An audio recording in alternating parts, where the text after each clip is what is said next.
السلام علیکم. ہمارے چینل بیا اور مالا پر خوش آمدید. اگر آپ ہمارے اس چینل پر پہلی دفعہ آئے ہیں یا آپ نے ابھی تک سبسکرائب نہیں کیا تو بیا اور مالا کو سبسکرائب کرنا اور بیل آئیکن پریس کرنا ہرگز نہ بھولیں. ایسا کیوں ہوتا ہے؟ آخر ایسا کیوں ہوتا ہے؟ سوچ سوچ کے عائشہ کا دماغ پک چکا تھا. عائشہ اور میمونہ دو ہی بہنیں تھیں، اپنے والدین کی بے انتہا لاڈلی. ماں باپ نے انہیں گھر میں بہت اعتماد اور محبت بھری فضا دے رکھی تھی. ان کی امی تو یوں بھی بہت سادہ مزاج تھیں، نہ وہ کسی کی بات کرتی تھی، نہ کسی رشتہ دار کے معاملات میں بے وجہ عمل دخل دیا کرتی تھی. ابو اشتیاق صاحب بھی ایک سرکاری ملازم تھے. دفتر سے گھر اور گھر سے دفتر، دوسروں کے بارے میں آگاہی رکھنے کی کوئی بہت زیادہ عادت نہیں تھی. گھریلو ذمہ داریاں اور نوکری کے امور ہی کچھ ایسے تھے. البتہ اپنی بیٹیوں کی تعلیم و تربیت پہ اشتیاق صاحب نے بہت توجہ دی تھی، اور بڑی عائشہ MSc سائیکالوجی کے بعد ابھی فارغ ہی ہوئی تھی کہ اشتیاق صاحب کی بڑی بہن اس کے لیے جھولی پھیلائے ان کے سامنے آن کھڑی ہوئی تھی. اشتیاق صاحب نے ابھی عائشہ کی شادی کا کوئی فیصلہ نہیں کیا تھا. عائشہ یوں بھی ابھی کچھ عرصہ نوکری کرنا چاہتی تھی، لیکن بہن کے اصرار کے سامنے وہ کچھ پریشان سے ہو گئے تھے. اور دیکھا جائے تو رشتے میں کوئی کمی بھی نہ تھی. فرحان ہر لحاظ سے عائشہ کے لیے موزوں تھا. انتہائی سلجھی ہوئی طبیعت کا پڑھا لکھا ہونہار لڑکا. اشتیاق صاحب کی بڑی بہن پروین کے 4 ہی بچے تھے. ان کے میاں کچھ عرصہ پہلے ہی وفات پا گئے تھے، اور تب سے پروین باجی بیوگی کی زندگی بسر کر رہی تھیں. اب ان کا مکمل انحصار اپنے بچوں پر ہی تھا. بچے جس طرح جو کما کے لاتے پورے خلوص سے ماں کے ہاتھ پہ ہی رکھتے تھے. تنزیلہ کی شادی پنڈی میں دور پرے کے رشتہ داروں کے یہاں ہوئی تھی، لیکن تنزیلہ خاندان بھر میں سب سے تیز لڑکی مشہور تھی. ہر کوئی اس کا نام لے کر کانوں کو ہاتھ لگاتا، اللہ کی پناہ مانگتا. ہوتے ہیں ہر خاندان میں کچھ ایسے کردار جن کی زبان سے کوئی بھی محفوظ نہیں رہتا. تو تنزیلہ بھی خاندان میں کچھ اسی طرز پہ یاد کی جاتی تھی. اب خیر اس کی شادی ہو چکی تھی، اس لیے اشتیاق صاحب کو اپنی بہن کے یہاں بیٹی کا رشتہ کرنے پہ کوئی اعتراض نہ تھا. سو کچھ پس و پیش کے بعد، سوچ بچار کے بعد اور عائشہ کو بھی راضی کرنے کے بعد اشتیاق احمد اپنی بہن کو عائشہ کا رشتہ دینے پہ تیار ہو گئے تھے. اور پھر دیکھتے ہی دیکھتے چند ماہ میں ہی چٹ منگنی پٹ بیاہ والا معاملہ ہوا تھا. عائشہ رخصت ہو کے پھپھو کے ہاں چلی گئی تھی، جنہوں نے بڑی چاہ سے بڑے مان سے بھائی سے اس کی بیٹی کا ہاتھ مانگا تھا. تو بھائی نے بھی انہیں نامراد نہیں لوٹایا تھا، بلکہ ان کا مان رکھ لیا تھا. اور بس شادی تک ہی یہ مان، یہ چاہتیں اور یہ محبتیں برقرار رہی تھیں. شادی کے بعد چند دنوں میں ہی عائشہ کو لگا تھا جیسے وہ خوابوں سے حقیقت کی دنیا میں آئی ہے، اور حقیقت انتہائی تلخ اس کے لیے تو ناقابل برداشت ہے. اس نے اپنے ماں باپ اور بہن کے سوا کبھی کسی سے زیادہ میل جول نہیں رکھا تھا. ان کے گھر میں ان کی دوستوں کا بھی زیادہ آنا جانا نہیں تھا. یوں دیکھا جائے تو اس نے محدود سی جگہ پہ ہی سارا وقت گزارا تھا. یوں رشتوں کی سازشوں اور سیاستوں کو سمجھنے میں اس کا ذہن ابھی اتنا پختہ نہیں ہوا تھا، جبکہ یہاں پھپھو کے گھر میں ہر رشتہ، ہر آیا گیا، ہر وقت زیر بحث رہتا تھا. شروع میں عائشہ کو اس سے بہت بیزاری ہوئی تھی، لیکن وہ کیا کر سکتی تھی، مجبور تھی. کبھی امی سے شکوہ شکایت کرتی تو وہ آگے سے یہی کہتی، بیٹا ہر گھر کا اپنا طور طریقہ ہوتا ہے، تمہاری پھپھو کا اپنا طریقہ ہے، ہمارا اپنا تھا. تمہیں تو کچھ نہیں کہتی، دوسروں کی ہی باتیں کرتی ہیں، تم بس خاموشی سے سن لیا کرو، کوئی جواب مت دیا کرو. عائشہ نے بھی یہی طریقہ اپنایا تھا. یوں بھی اسے عادت نہیں تھی لوگوں کے معاملات میں بڑھ چڑھ کے دخل اندازی کرنے کی. لیکن دیکھتے ہی دیکھتے دن جب مہینوں میں بدلے تو عائشہ کے لیے بھی وہاں زندگی کو مشکل کر دیا گیا۔ پھپھو کو پہلے جو گلے شکوے دوسروں سے ہوا کرتے تھے، اب رفتہ رفتہ وہ تمام گلے شکوے انہیں عائشہ سے ہونے لگے تھے۔ تنزیلہ باجی جب بھی ان کے یہاں رہنے آتی، عائشہ کے لیے زندگی اور بھی محال ہو جاتی۔ پھپھو یا تنزیلہ باجی تو الگ، فرحان کا رویہ بھی گزرتے وقت کے ساتھ بہتر ہونے کی بجائے بدتر ہی ہوا تھا۔ ایسے میں عائشہ کا گھبرا جانا کوئی غیر معمولی بات نہیں تھی۔ شکوے شکایت کرتی بھی تو کس سے؟ ایک چھوٹی بہن تھی جو بھی میڈیکل کی طالبہ تھی اور جس کے پاس کوئی بھی فالتو بات کہنے سننے کا کوئی وقت نہ تھا۔ امی سے جب کبھی ملاقات ہوتی، وہ اپنے ہی 100 جھنجھٹوں میں الجھی ہوتی تھی۔ بیٹھ کر طریقے سے کوئی بات کرنے کا موقع ہی نہیں آتا تھا۔ وہ دل میں کتنے ہی گلے شکوے لیے امی کے یہاں جاتی تھی کہ ان سے دل کی بھڑاس نکال کے دل کچھ ہلکا کر لے، لیکن ایسا کوئی موقع ہی نہیں آتا تھا۔ تھوڑی دیر کے لیے ہی جانا ہوتا تھا۔ ایسے میں وہ اپنے اندر ہی گھٹ گھٹ کے جیسے مزید پریشان اور بیمار رہنے لگی تھی۔ اور پھر آنے والے دنوں میں اس کی طبیعت کچھ زیادہ خراب رہنے لگی تو پتہ چلا کہ وہ امید سے ہے۔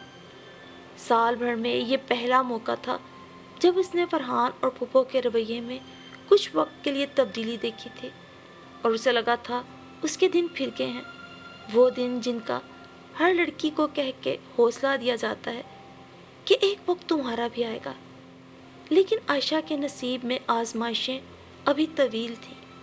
چند ہی دن تک فرحان کا رویہ اچھا رہا تھا، اور پھر جیسے جیسے بچے کی پیدائش کا وقت قریب آ رہا تھا، اسے فرحان کی توجہ اور محبت کی ضرورت بڑھ رہی تھی۔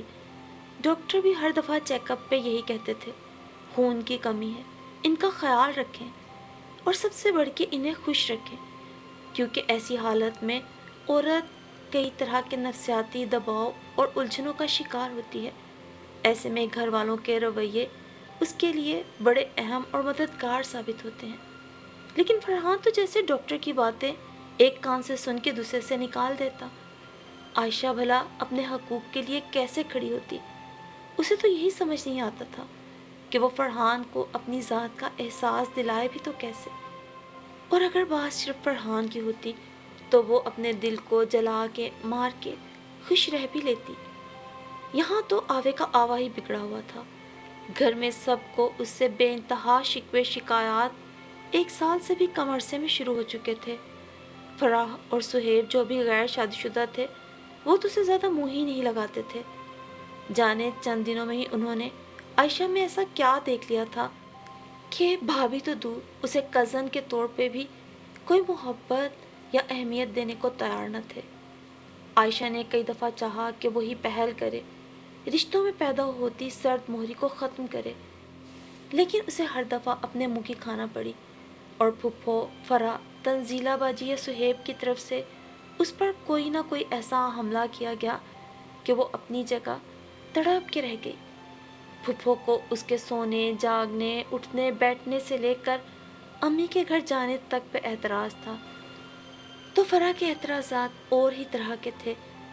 مثلاً اس کے لباس کو لے کر، جیولری کی چوائس کو لے کر، جوتوں میں اس کی پسند کے برانڈ کو لے کر، یا پھر سونے جاگنے کی روٹین، کھانے پینے کے انداز سے لے کر اس کے اپنے آپ میں گم رہنے تک پہ فرح کو اعتراض تھا۔ گھر میں کبھی اسے گھنی کہا جاتا تو کبھی میسنی کہا جاتا، اور ایسے رویوں کی تو وہ ہرگز بھی عادی نہیں تھی۔ عادی ہوتی بھی تو کم سے کم وہ اس سب کی مستحق نہ تھی۔ بالآخر جلتے کڑتے ابراہیم کی پیدائش کا دن آ گیا۔ وہ بہت خوش تھی۔ بہت عرصے بعد اسے لگا تھا اس کے دماغ پہ پڑے کتنے ہی بھاری بھاری بوجھ جیسے سرک گئے ہوں۔ سچ ہے، اولاد اللہ کا سب سے بہترین تحفہ ہے۔ خاص طور پہ عائشہ کو تو اپنے بارے میں یہی لگتا تھا۔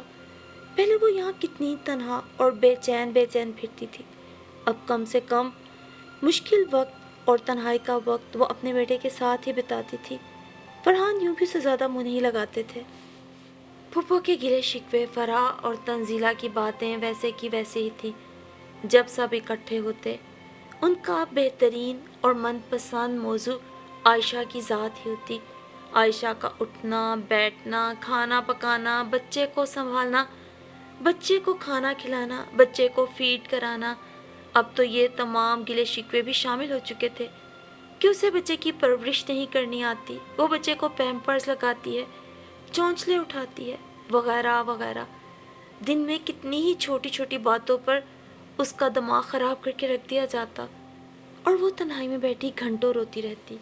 کوئی غم گسار درد بانٹنے والا بھی نہ ہوتا۔ ایسے میں کبھی کبھار امی کو فون کر کے وہ اپنے دل کی بھڑاس نکال لیا کرتی تھی۔ امی، آپ کو نہیں پتا، تنزیلہ باجی جب بھی آتی ہیں پورے سال کے لیے گھر میں فساد کھڑا کر جاتی ہیں۔ اب کیا ہوا ہے بیٹا؟ تمہاری پھپھو کا رویہ ٹھیک نہیں ہوا تمہارے ساتھ؟ کیسے ہو سکتا ہے امی؟ جب تک فرح اور تنزیلہ باجی پھپھو کی برین واشنگ کرتی رہیں گی، پھپھو اگر ٹھیک ہونے بھی لگتی ہیں تو فرح ہے نا ماں کا دماغ خراب کرنے والی، اور وہ سہیب تو اپنے آگے کسی کو کچھ سمجھتا ہی نہیں ہے۔ عائشہ بے حد دکھی تھی۔ 1 سال ہو رہا تھا شادی ہوئے، اور ان 12 مہینوں میں پھپھو سمیت اس گھر کے ہر فرد نے خوب ہی اصلیت دکھائی تھی اپنی۔ کیا کر سکتے ہیں بیٹا؟ اب یہ وہی تمہاری پھپھو ہیں جو بڑے چاؤ سے تمہارا ہاتھ مانگنے آئی تھی، اور رخصتی کے وقت رو رو کر تمہارے ابو کے گلے لگی یہی کہہ رہی تھی، بس اشتیاق، عائشہ اب میری امانت ہے، تمہیں فکر کرنے کی کوئی ضرورت نہیں ہے۔ اور اب دیکھو جی بھر کے خیانت کر رہی ہیں۔ شمیم بیگم نے بھی اپنی بیٹی کے لیے فکر مند ہوتے ہوئے کہا، مجھے تو سمجھ نہیں آتی، اچھی بھلی ہوتی ہیں پھپھو، لیکن جب تنزیلہ باجی آ جاتی ہیں پنڈی سے، پھپھو کے رنگ ڈھنگ ہی بدل جاتے ہیں۔ اللہ جانے مائیں کیوں اور کیسے اپنی شادی شدہ بیٹیوں اور دامادوں کو بیٹوں اور بہوؤں کے گھریلو معاملات میں دخل دینے دیتی ہیں۔ ابھی تو پھپھو کو سمجھ نہیں آ رہا نا، آپ بس ایک بار سہیب اور فرح کی شادی ہو لینے دیں۔ اگر تنزیلہ اور یاسر بھائی کا بھی یہی حال رہا نا، تو پھر دیکھیے گا کیسے تماشے لگتے ہیں اس گھر میں، اور پورا محلہ دیکھے گا۔ میں اور فرحان تو بے وجہ ہی بدنام رہتے ہیں۔ عائشہ کو بھی عرصے بعد ماں سے دل کی بھڑاس نکالنے کا موقع ملا تھا۔ نہ بیٹی نہ، ایسے مت بولو، اللہ ہمارا تماشا نہ لگوائے، نہ ہم کسی کا تماشا لگواتے ہیں۔ سب کی بیٹیاں خوش رہیں اپنے اپنے گھروں میں۔ فرحان کا رویہ ٹھیک ہے نا، تو بس تم اسی پہ خوش رہو۔ تم ابراہیم کی پرورش میں دل لگاؤ، اور فرحان کے ساتھ اپنی ساس نندو کی باتیں بالکل نہ کیا کرو۔ تھوڑا صبر سے کام لو میرے بیٹے، وقت بدلے گا، آج ان کا ہے کل تمہارا آئے گا، آزمائش کا وقت ہے، گزر جائے گا۔ شاید ٹھیک ہی کہہ رہی ہیں امی آپ۔ چلے میں فون رکھتی ہوں، ابراہیم کو بھوک لگی ہے، اپنا خیال رکھیے گا آپ، اللہ حافظ۔ اور پھر یہ تو نہیں ہوا تھا کہ پھپھو کا رویہ بدل گیا تھا، یا اس کی نندیں اس کے ساتھ بہنوں کی طرح رہنے لگی تھیں، یا پھر فرحان کا ہی رویہ اس کے ساتھ اچھا ہو گیا تھا۔ سب ویسا ہی تھا، لیکن ایک چیز بدل گئی تھی، اور وہ یہ کہ عائشہ نے جو جیسا ہے ویسا ہی قبول کر لیا تھا۔ اسے سمجھ آ گئی تھی کہ یہ لوگ اسے کسی صورت بھی اس کا جائز مقام اور حق نہیں دیں گے۔ ہاں، یہ ہو سکتا ہے کہ آنے والے کسی سال میں یا زندگی میں کبھی اس کا رب اسے یہ حق دلا دے، بھلے ان سے چھین کے ہی، کیونکہ عائشہ میں اتنی ہمت نہیں تھی کہ وہ اپنی ساس یا نندوں کا مقابلہ کر پاتی۔ وہ سب بہت طاقتور تھی، اور فرحان بھی ان کی مکمل سائیڈ لیتا تھا۔ ایسے میں کبھی کوئی گلا شکوہ کر بھی دیتی تو الٹا فرحان اس سے ہی بدظن ہو جاتا، اور معاملات مزید خراب ہو جاتے، اور پھر وقت کے خزانے میں سے یوں ہی بیش قیمت لمحات پھسلتے جا رہے تھے۔ وہی فرح کی دل جلا دینے والی نظریں۔ تنزیلہ باجی جب بھی گرمیوں کی چھٹیوں میں آتی، پوری دوپہر تینوں ماں بیٹیوں کی محفل جمی رہتی۔ دوپہر کے علاوہ رات کے کھانے کی ذمہ داری بھی عائشہ پر تھی، اور پھپھو جان سبزی جان بوجھ کے تب لا کر دیتی جب فرحان کے آفس سے آنے کا ٹائم ہوتا، تاکہ عائشہ کچن میں گھسی رہے اور وہ خوب جی بھر کے اس کے خلاف بھڑاس نکالے۔ ایسی بہت سی چھوٹی چھوٹی حرکتیں پھپھو کرتی رہتی تھی جو حقیقتاً دل چیر دینے والی ہوتی۔ مگر عائشہ نے بھی سوچ لیا تھا جب صبر ہی کرنا ہے توبہ ویلا کر کے اس نیکی کو ضائع کیوں کرتی ہوں۔ اب وہ امی کو گھنٹہ گھنٹہ فون نہیں کرتی تھی سسرال والوں کی غیبت کرنے کے لیے۔ پھپھو نے ہمیشہ سے اپنے بڑے بیٹے پر چھوٹے کو فوقیت دی تھی۔ بی اے کی جعلی ڈگری سے اسے پرائیویٹ کمپنی میں بہت اچھی جاب ملی ہوئی تھی، میڈیکل فری اور ایک عدد گاڑی بھی۔ سو پھپھو کیوں نہ صہیب کا یعنی اپنے بیٹے کا دم بھرتی، جبکہ فرحان بڑے ہونے کے باوجود، اصلی ڈگری ہونے کے باوجود بھی کم تنخواہ پہ گزارا کر رہا تھا، بیوی بچوں سمیت، لہٰذا انہیں بڑے بیٹے سے کوئی خاص ہمدردی نہیں تھی۔ حالات کروٹ لے رہے تھے اور پھر دیکھنے والوں نے تماشا دیکھا اور خوب دیکھا۔ صہیب اور فرح کی شادی ہو گئی۔ صہیب اپنا گھر بسانے پر بس ضد تھا اور فرح اجاڑنے پر۔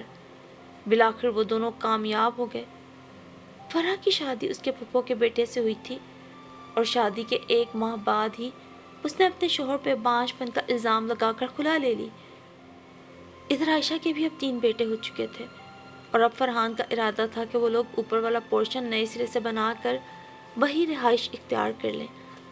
ویسے صہیب کو امی کا تو خیال کرنا چاہیے۔ تنزیلہ باجی سے ناراضگی اپنی جگہ، مگر امی ابو کو کیوں اکیلا چھوڑ رہا ہے وہ؟ فرحان کو اپنے چھوٹے بھائی کی حرکت پہ افسوس تھا۔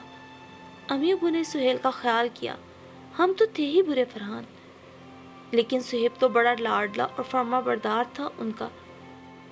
پھر تنزیلہ باجی اور پھپھو نے کیوں کوشش کی صہیب کے بسے بسائے گھر میں آگ لگانے کی؟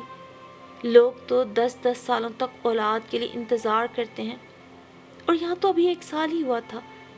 کیا گزری ہوگی صہیب کی بیوی پر اپنی ساس اور نند کے منہ سے یہ الفاظ سن کر کہ یہ لڑکی تمہیں اولاد نہیں دے سکتی، اسے طلاق دے دو، تمہارے لیے ایک سے ایک بڑھ کے لڑکیاں پڑی ہیں۔ حالانکہ باجی کی اپنی 3 بیٹیاں ہیں، پھر بھی خدا خوفی نہیں کی انہوں نے۔ صحیح بات ہے، امی کو کم از کم اپنی عقل استعمال کرنا چاہیے۔ اپنی بیٹی اور داماد کی خوشنودی میں بیٹے سے بیر باندھ رہی ہیں۔ یہی تنزیلہ باجی تھیں جن کے آنے پر صہیب آفس سے چھٹیاں لے لیتا تھا، پورا شہر گھماتا تھا، ان کی بیٹیوں کو اور یاسر بھائی کو اپنا آئیڈیل کہتا تھا۔ کہنا ہی تھا سگا بھائی تو غریب ٹھہرا اور بہنوئی فزکس کا مشہور پروفیسر، اپنی گاڑی بنگلہ، تلوے تو چاٹتے ہی تھے بہن بہنوئی کے۔ لیکن اب عقل ٹھکانے آئی ہے ساری۔ امی نے الگ سے پورے محلے میں عزت گنوائی ہے اپنی فرح کی وجہ سے، اور محترمہ کی اکڑ پھر بھی ختم نہیں ہوئی۔ فرحان کو بھی یاد تھے اپنے سگے بہن بھائیوں کے رویے۔ ابو تو شروع سے بے دام کے غلام رہے تھے امی کے، اور امی ہمیشہ سے بڑی بیٹی کی شے پر بہوؤں سے بغض رکھتی آئی تھی۔ لیکن پھر وقت نے سب کو ایک دوسرے کے سامنے لا کر ایک ایک کی اصلیت دکھا دی تھی۔ چھوٹی بیٹی کی منمانی کی وجہ سے رشتہ دار تو چھوٹے ہی تھے، محلے والوں نے بھی سلام دعا کرنا چھوڑ دی تھی۔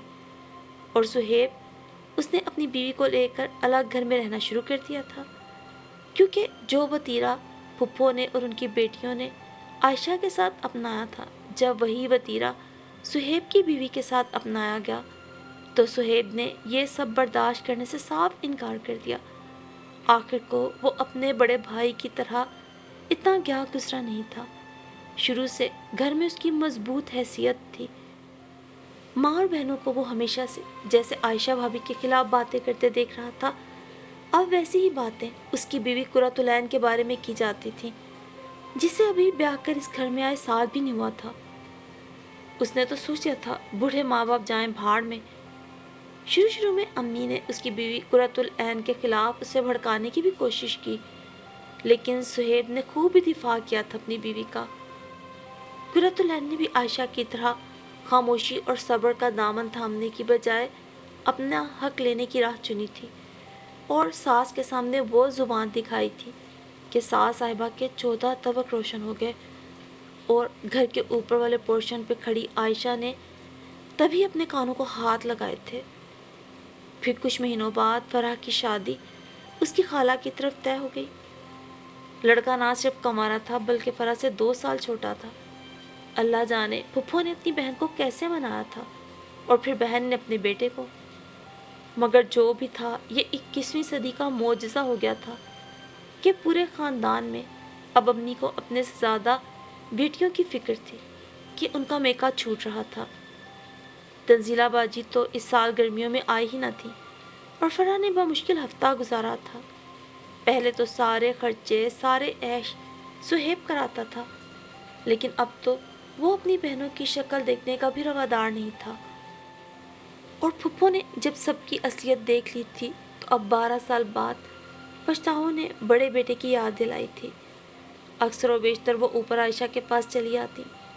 فرحان ہوتا تو اس سے سہیب کی شکایتیں کر کے دل کا غم ہلکا کر لیتی اور کبھی کبھار شرمندہ نظر آتی، جیسے اپنی بیٹیوں کی غلطیوں کی تلافی چاہ رہی ہوں۔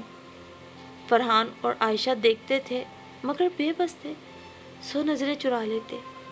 پھر ایک دن پھپھو نے واقعتاً معافی مانگی، لیکن فرحان کے سوالوں نے انہیں لاجواب بھی کر دیا تھا۔ امی، کیا میرے معاف کرنے سے سب بدل جائے گا؟ اس سے فرق ہی کیا پڑے گا؟ میری زندگی کے وہ سنہری 10 سال تو واپس نہیں آ سکتے نا۔ آپ لا دیں گے مجھے اور عائشہ کو وہ گزرے 10 سال، وہ خوبصورت پل جب ابراہیم کو میری شفقت کی ضرورت تھی، لیکن آپ لوگوں کی زیادتیوں کا غصہ میں اس پہ نکالتا رہا۔ آپ لوگوں کی دی گئی ڈکٹیشنز کی وجہ سے میں ہمیشہ عائشہ سے دور رہا، کھچا رہا، اس کے حقوق پورے نہیں کیے۔ 12 سال تک وہ صبر اور برداشت سے میرا ساتھ دیتی رہی، اور تو اور ہم لوگوں نے اس پر زیادتی اس حد تک کر دی کہ حمزہ اور علی کی پیدائش کے وقت اس کی حالت اتنی خراب ہو گئی، اینڈ ٹائم پر اسے آپریشن تھیٹر جانا پڑا۔ فرحان کے لہجے کا دکھ عائشہ کو بھی رلا رہا تھا اور آنسو اب ماں کے دل پہ بھی گر رہے تھے۔ وہ اتنا ولی اللہ کہاں تھا کہ اپنی ماں کے لیے جزا و سزا کا فیصلہ کرتا؟ اگر اس کی ماں کو اب بھی اپنی غلطیوں کا احساس نہ ہوتا تو فرحان اور عائشہ کو کوئی فرق نہیں پڑتا تھا۔ گزرا وقت واپس کہاں آ سکتا تھا؟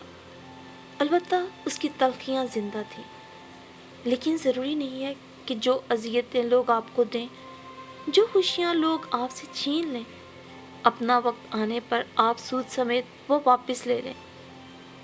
گو کہ یہ اب عائشہ کے اختیار میں تھا، مگر اس نے یہ اختیار واپس اپنے رب کو سونپ دیا تھا کہ جو شب تاریخ اس کے نصیب میں لکھی تھی وہ آزمائش اس نے کاٹ لی تھی، اور پھپھو اپنے حصے کی سزا کاٹ رہی تھی۔ ایک وقت انسان پہ وہ آتا ہے، اس کو لگتا ہے اس کی چالیں، اس کی تدبیریں، اس کی سوچ اور اس کا علم ہی سب کو راہ راست پہ رکھنے کی ضمانت ہوگا۔ وہ ہر چال چلتا ہے، ہر اچھی بری بات کہتا ہے، اپنے بچوں کو اپنے قابو میں رکھنے کے لیے وہ کسی بھی حد تک جانے پہ تیار ہو جاتا ہے۔ لیکن وقت ہمیشہ ایک سا نہیں رہتا، لوگ بھی ایک سے نہیں رہتے، رشتے بھی بالآخر بدل ہی جاتے ہیں۔ تو پھر ایسا کیسے ہو سکتا تھا کہ پھپھو نے جو فصل بوئی تھی وہ اسے کاٹے بنا ہی اس دنیا سے چلی جاتی؟ ہاں، یہ ہو سکتا تھا۔ اس دنیا میں معافی اور توبہ سے ان کے اگلی دنیا کے مراحل ان کے لیے آسان ہو جاتے۔